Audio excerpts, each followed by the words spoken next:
तो वक्त हो चला है अपना उत्तराखंड का। मैं हूं आपके साथ मेनका चौधरी और सबसे पहले बात करते हैं बारिश की बर्बादी की, जिसका सामना इस वक्त उत्तराखंड कर रहा है। लोग परेशान हैं। मौसम विभाग की माने तो उत्तराखंड के 6 जिलों में अभी भी भारी से भारी बारिश हो सकती है। अलर्ट जारी किया गया है। मौसम विज्ञान केंद्र ने प्रदेश के पिथौरागढ़, बागेश्वर, नैनीताल, उधम सिंह नगर, अल्मोड़ा, चंपावत जिलों के लिए अलर्ट जारी किया है। मौसम विभाग के मुताबिक इन 6 जिलों में भारी से भारी बारिश अभी भी जारी रहेगी। आपदा प्रबंधन विभाग अलर्ट पर है। साथ ही जिन जिलों के लिए अलर्ट जारी किया गया है वहां पर सभी जिलाधिकारियों, आपदा प्रबंधन की टीम, एसडीआरएफ, एनडीआरएफ, पुलिस को भी अलर्ट पर रखा गया है। भारी बारिश से अब तक प्रदेश के 126 सड़कें बंद हो चुकी हैं मलबा और लैंडस्लाइड की वजह से, जिन्हें लगातार खोलने की कोशिश चल रही है। जो मेजर नेच है उसमें तो लांबागढ़ में बद्रीनाथ वाला है, बाकी गंगोत्री, यमुनोत्री खुले हैं और माइनर ब्लॉकेजेस हैं। इनका भी इसमें कार्रवाई करी जा रही है, जल्दी ही खुल जाएंगे। कोई मेजर ब्लॉकेजेस नहीं है।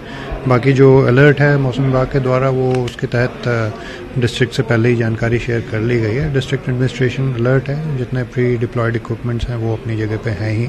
अलावा उसके जो सर्च एंड रेस्क्यू फोर्सेज हैं वो भी स्ट्रेटेजिकली डिप्लॉयड हैं। अगर कोई इंसिडेंट होता है तो उसमें त्वरित कार्रवाई कर पाएंगे। और मेट डिपार्टमेंट ने जिन 6 जिलों के लिए ये चेतावनी जारी की है उनका नाम बता देते हैं। ये सभी 6 जिले कुमाऊं क्षेत्र के हैं। नैनीताल, अल्मोड़ा, पिथौरागढ़, बागेश्वर, चंपावत और उधम सिंह नगर, जिसके लिए अलर्ट जारी किया गया है। खास बात यह है कि इन जिलों में मौसम ने करवट बदली है और लगातार बारिश हो रही है।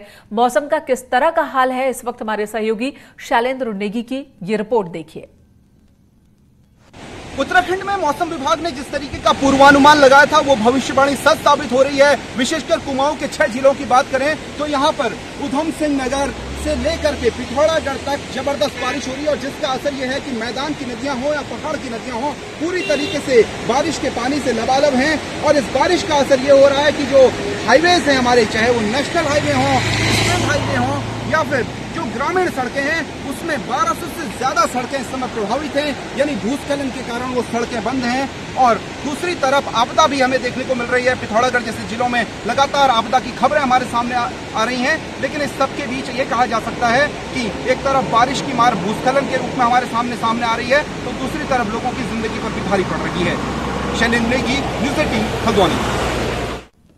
उधर पिथौरागढ़ के बंगापानी तहसील में जौल नाले में एक हादसा हुआ। एक युवक की जान चली गई। बाइक से वो युवक अपने भाई के साथ नाले को पार कर रहा था और तभी इस नाले के तेज बहाव की चपेट में आ गया। बाइक समेत युवक बह गया। स्थानीय लोगों ने और एसडीआरएफ की टीम ने बचाने की बहुत कोशिश की, लेकिन इस युवक की जान नहीं बचाई जा सकी। ये आईटीबीपी का जवान बताया जा रहा है, जबकि इसका भाई, उसे लोगों ने बचा लिया। उसे चोट पहुंची है। तो नाले से पानी बह रहा था और इस पानी के बहाव में फंस गई बाइक और बाइक सवार।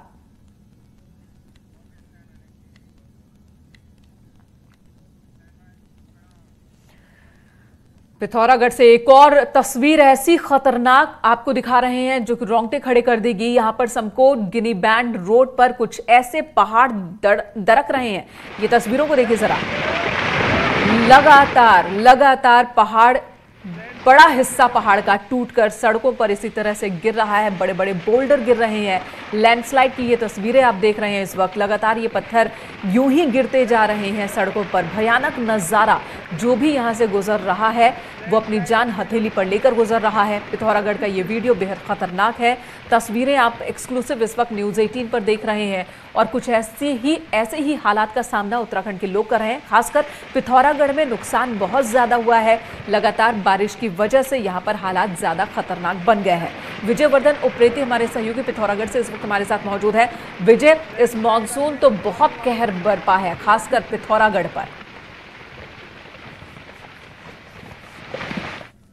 मॉनसून ने काफी परेशानी दी हुई है, खासकर बंगापानी, मुनस्यारी, धारचूला की जो तहसीलें हैं, यहाँ पर तकरीबन 2 दर्जन से अधिक लोगों की मौत हो गई है। कई लोगों के घर जमींदोज हो गए। तो इस तरीके के नज़ारे जो ये खौफनाक नज़ारे हैं अक्सर यहाँ को देखने को मिल रहे हैं। सड़कों के ऊपर की जो पहाड़ियां हैं वो लगातार दरक रही है। अभी भी पिथौरागढ़ जिले के भीतर 36 सड़कें ऐसी हैं जो बंद हैं, जिनमें स्टेट हाईवे भी शामिल है, नेशनल हाईवे भी शामिल है। तो ये नजारा यहाँ के लोगों के लिए भले ही ये और लोगों को खौफनाक लग रहा हो, लेकिन आए दिन ये यहाँ पर इस तरीके की घटनाएं हो रही है, जिस कारण लोगों का आम जनजीवन तो प्रभावित है जी। इस वक्त जो तस्वीर हमारे दर्शक देख रहे हैं विजय, ये तस्वीर किस इलाके की है पिथौरागढ़ के? ये मैं आपको बताऊं, ये जिनीबैंड समकोट का इलाका है, ये बांसबगड़ के पास का इलाका है। उस इलाके को ये जोड़ता है, ये भी मुंशियारी तहसील का एक हिस्सा है। उस हिस्से में ये लैंडस्लाइड हुआ है। लेकिन मैं आपको बताऊं, इस तरीके के आए दिन हम लोग तस्वीरें दिखा रहे हैं कि किस तरीके से बॉर्डर के इलाकों में आसमानी आफत ने कहर बरपाया हुआ है।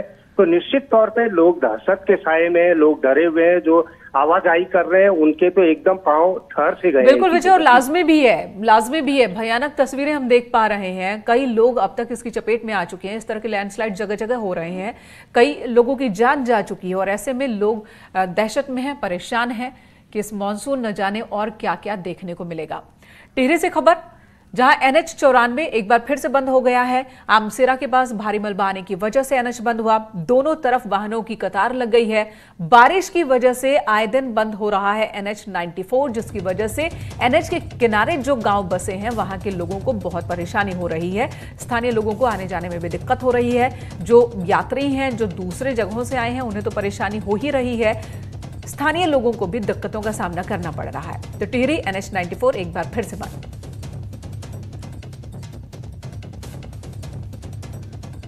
और उधम सिंह नगर सहित सीमांत खटीमा में बीती रात से लगातार बारिश हो रही है, जिसकी वजह से कई इलाके हैं जो कि पूरी तरह से जलमग्न हो चुके हैं। यहां पर जल जमाव हुआ है। खटीमा की ये तस्वीर हम आपको दिखा रहे हैं।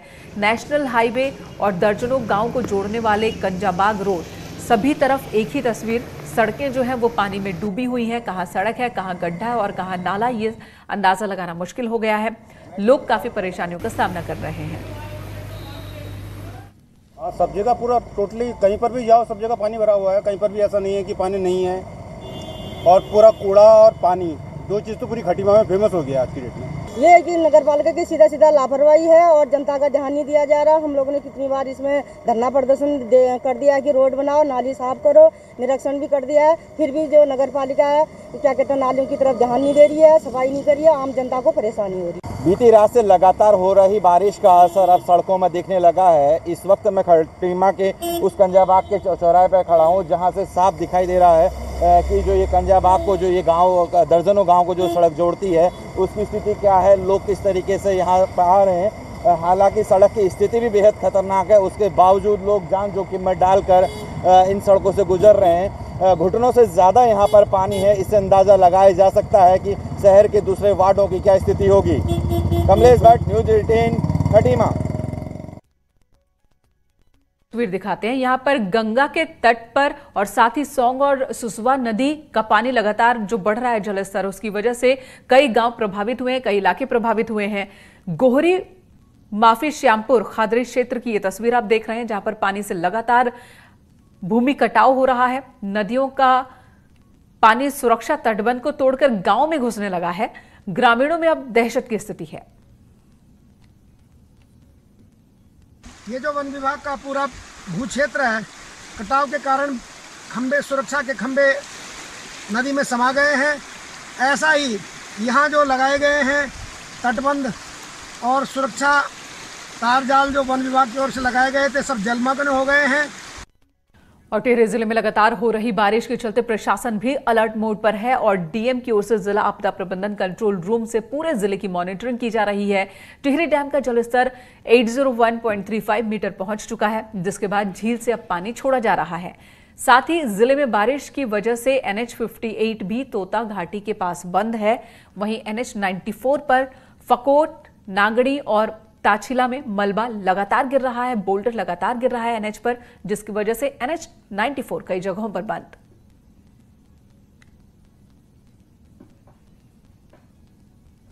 हम लोग कंट्रोल रूम से प्रत्येक रोड की बंद होने का समय और जो विभाग द्वारा वहां पर जेसीबी या प्रोक्लेन मशीन पहुंचाने का समय है, रिस्पांस टाइम को भी हम मॉनिटर कर रहे हैं और कोशिश कर रहे हैं कि NH और SH में आधे घंटे के अंदर डिपार्टमेंट रिस्पॉन्ड करें और तत्काल रोड ओपनिंग की कार्यवाही की जाए। कोरोना का कहर लगातार जारी है। देहरादून से बड़ी खबर आ रही है। यहाँ पर ऊर्जा सचिव राधिका झा का ऑफिस सील कर दिया गया है। राधिका झा के ऑफिस स्टाफ से कोरोना पॉजिटिव कई लोग आए, जिसके बाद ये फैसला लिया गया। सचिवालय में विश्वकर्मा बिल्डिंग पर स्थित है ये ऑफिस, जिसे सील कर दिया गया। ऑफिस का रूम नंबर है 401, 403 और 411, जिसे सील किया गया है। 3 कमरों का ये ऑफिस, जिसे इस वक्त सील कर दिया गया है क्योंकि कई स्टाफ कोरोना पॉजिटिव पाए गए। ऊर्जा सचिव राधिका झा का दफ्तर इस वक्त सील हो गया है। सचिवालय तक यहां पहुंच चुकी है अब कोरोना की आंच। कई अधिकारियों के, कई कर्मचारियों के कोरोना पॉजिटिव आए जाने के बाद राधिका झा का ऑफिस सील किया गया है।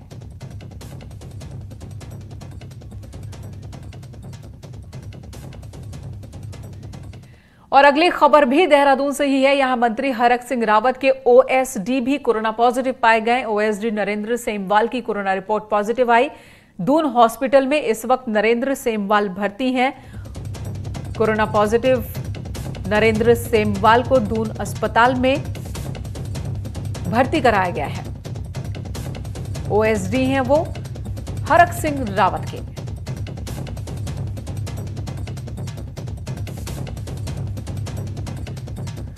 खटीमा से खबर, जहां पर करंट की चपेट में आने से एक युवक की जान चली गई। बिजली के तार के ऊपर, पेड़ के ऊपर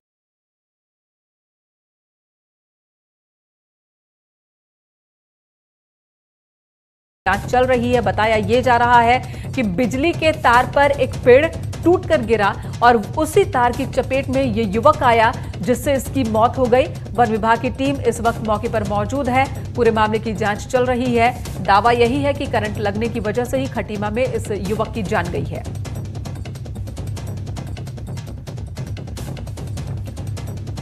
और अब खबर उत्तराखंड के ग्रीष्मकालीन राजधानी गैंडसैंण की बात कर लेते हैं। एक बार फिर से गैंडसैंण जो है वो चर्चा में है। 9 अगस्त को पूर्व सीएम हरीश रावत गैंडसैंण पहुंचे थे। अब सीएम त्रिवेंद्र सिंह रावत 15 अगस्त को यहीं पर झंडारोहण करने वाले हैं। इस दौरान सीएम गैंडसैंण में विकास योजनाओं का शिलान्यास भी करेंगे, कई योजनाओं का लोकार्पण भी करेंगे। सीएम 15 अगस्त को गैंडसैंण में रुकने के बाद 16 अगस्त को दूधा तोली जाकर वीर चंद्र सिंह गढ़वाली की मूर्ति पर माल्यार्पण भी करेंगे। तो ये कार्यक्रम आया है, तय हो चुका है कार्यक्रम 15 अगस्त का, यानी कि कल का कार्यक्रम सीएम त्रिवेंद्र सिंह रावत का तय हुआ है। हालांकि मौसम एक जरूर यहां पर अहम कड़ी है कि मौसम ठीक रहा तो गैंडसैंण जाने का कार्यक्रम है। हालांकि कांग्रेस के नेता यह भी चुटकी ले रहे हैं कि जब गैंडसैंण जाना ही है तो मौसम पर निर्भरता क्यों, सड़क के रास्ते भी वहां पहुंचा जा सकता है। गैंडसैंण जो हमारी राजधानी अधिसूचित हुई है, वहां पर ध्वज आरोहण का कार्यक्रम है। साथ ही कुछ वहां पर शिलान्यास और कुछ घोषणाएं भी वहां पर की जाएंगी। इसके अलावा अगले दिन 16 अगस्त को वीर चंद्र सिंह गढ़वाली जी का समाधि स्थल है, वहाँ से 7-8 किलोमीटर पैदल है दूधा तोली पहाड़ पर बुग्याल में। फिर वहाँ जाने का प्रोग्राम है। वीर चंद्र सिंह गढ़वाली जी की समाधि पर पुष्पांजलि की जाएगी और कुछ अन्य लोगों को भी वहाँ पर सम्मानित किया जाएगा, जो कोरोना वॉरियर्स के रूप में उनको वहां पर सम्मानित किया जाएगा। तो सीएम का कार्यक्रम तय हो चुका है, लेकिन 15 अगस्त को गैंडसैंण में झंडा फहराने को लेकर एक्स सीएम हरीश रावत ने चुटकी ली है। उन्होंने कहा कि सीएम त्रिवेंद्र सिंह रावत जहां पर झंडा फहराने जा रहे हैं वहां पर झंडे के लिए पोस्ट तक उन्होंने बनवाए हैं, कांग्रेस सरकार ने बनवाए हैं। हरीश रावत ने यह भी आरोप लगाया कि 3 सालों में गैंडसैंण में एक पत्थर तक नहीं रखा गया। बीजेपी सरकार की ओर से सिर्फ ग्रीष्मकालीन राजधानी का ऐलान किया गया, लेकिन उसका बोर्ड तक यह सरकार नहीं लगवा सकी। ये एक सवाल है जो मैं त्रिवेंद्र सिंह जी से कहना चाहूँगा। वो ये बता दें कि विधानसभा भवन जहाँ वो फ्लैग होस्टिंग करेंगे तो वहाँ के सारे बिल्डिंग को बना करके उसमें उन्होंने कुछ भी जोड़ा है तो मुझे बता दें। मुख्यमंत्री जी, आपकी सरकार शर्मा क्यों रही है ग्रीष्मकालीन राजधानी का बोर्ड लगाने के लिए? क्या केवल इसलिए शर्मा रही है कि लोग ये कहेंगे ग्रीष्मकालीन राजधानी तो आपने घोषित कर दी और आपने 3.5 साल में एक ईंट नहीं लगाया? वहीं पूर्व स्पीकर गोविंद सिंह कुंजवाल ने सीएम त्रिवेंद्र सिंह रावत और स्पीकर को सड़क के रास्ते गैंडसैंण जाने की सलाह दी है। कुंजवाल ने कहा कि मौसम का इंतजार क्यों किया जाए? गैरसैंण सड़क के मार्ग से भी पहुंचा जा सकता है। अगर सीएम ऐसा नहीं करते हैं तो माना जाएगा कि वो गैरसैंण को लेकर गंभीर नहीं है। वहां जाने के लिए साधन है, सड़कें हैं, सब कुछ है और मुख्यमंत्री जाना चाह रहे हैं तो वो जा सकते हैं, सड़क के रास्ते भी जा सकते हैं।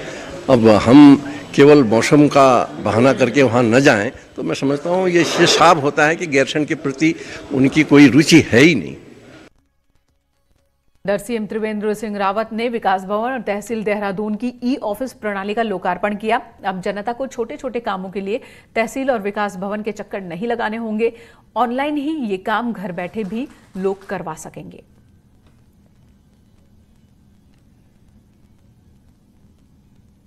का जो डिजिटल इंडिया का जो उन्होंने आह्वान किया है उसके तहत उत्तराखंड राज्य में तमाम तरह के जो हमारे के जो हैं उनको ई ऑफिस में कन्वर्ट किया जा रहा है। उसी के तहत आज देहरादून का जो मुख्य विकास अधिकारी का भवन है, जिला विकास अधिकारी का भवन है और तहसील जो सदर तहसील है, इन तीनों को ई ऑफिस में कन्वर्ट किया गया है। आज उसमें ई ऑफिस प्रणाली में लागू हो गई है और उससे जो तमाम जो लोगों की जो समस्याएं हैं उनके निवारण में गति आएगी।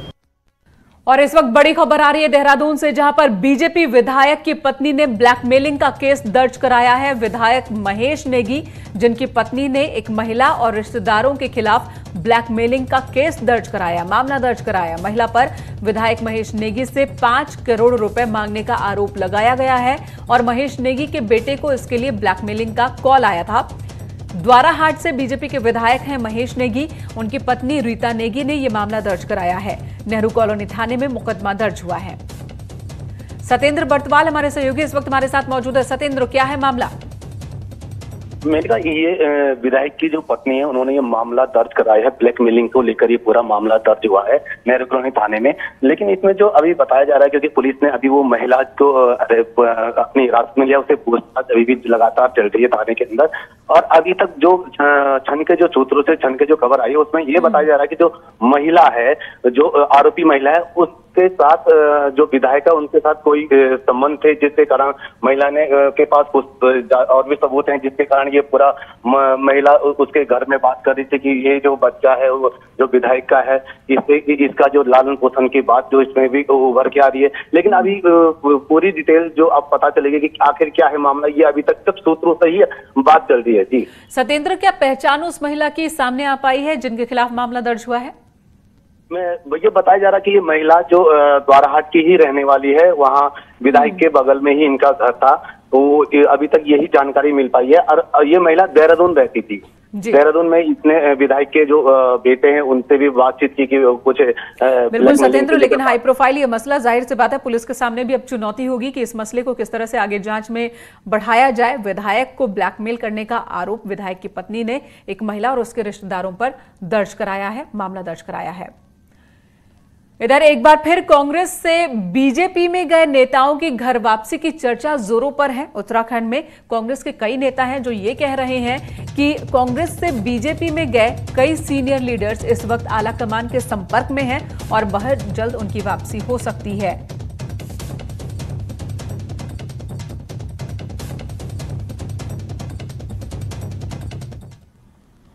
हमारी पार्टी को छोड़कर उस समय भारतीय जनता पार्टी में गए थे, उसमें अधिकतर नेता अपने आप को वहाँ असहज महसूस कर रहे हैं क्योंकि उनके खून में कांग्रेस की विचारधारा और कांग्रेस के का जुड़ाव है। वो लोग उनमें से काफ़ी लोग इस समय हाईकमान और बड़े नेतृत्व के संपर्क में हैं और मुझे भरोसा है कि आने वाले समय में उनमें उनकी घर वापसी होगी। तो मेरे विचार से ये बहुत सी चीज़ें हैं और जो हैं, अगर कोई घर से बिछड़ गया है, अगर वो शाम को वापस आता है तो उसका स्वागत किया जाना चाहिए, उसमें क्या परेशानी है। और बागियों की कांग्रेस में वापसी के मुद्दे पर राज्य मंत्री रेखा आर्या का बयान आया है। रेखा आर्या का कहना है कि कांग्रेस वापसी की सिर्फ अफवाह उड़ा रही है। उन्होंने कहा कि सभी लोग बीजेपी के साथ काम कर रहे हैं, खुश हैं, यहां संतुष्ट हैं, कोई वापस नहीं जाना चाहता क्योंकि कांग्रेस खुद के लिए भस्मासुर है।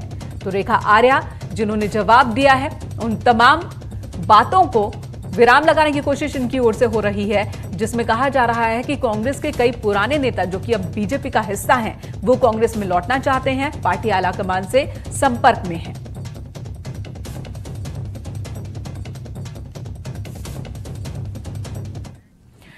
पूर्व मुख्यमंत्रियों के बकाया वसूली मामले में हाईकोर्ट में सरकार, मुख्य सचिव और 3 पूर्व मुख्यमंत्रियों को अवमानना का नोटिस जारी हुआ है। हाईकोर्ट के जस्टिस शरद शर्मा की कोर्ट ने 3 हफ्ते में जवाब दाखिल करने का आदेश दिया है और पूछा कि क्यों ना आप पर अवमानना की कार्रवाई शुरू की जाए। याचिका में पूर्व मुख्यमंत्री विजय बहुगुणा, रमेश पोखरियाल निशंक, बीसी खंडूरी और राज्य के मुख्य सचिव ओम प्रकाश को पक्षकार बनाया गया।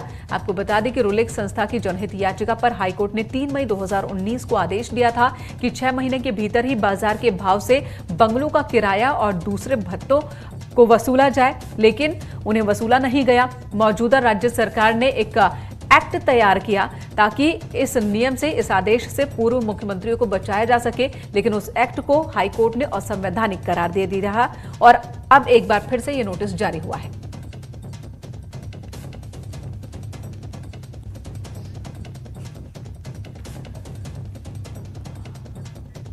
और इस वक्त उत्तराखंड सरकार से जुड़ी एक बड़ी खबर आ रही है। सूत्रों के मुताबिक 7 विभागों में बड़ा फेरबदल हुआ है।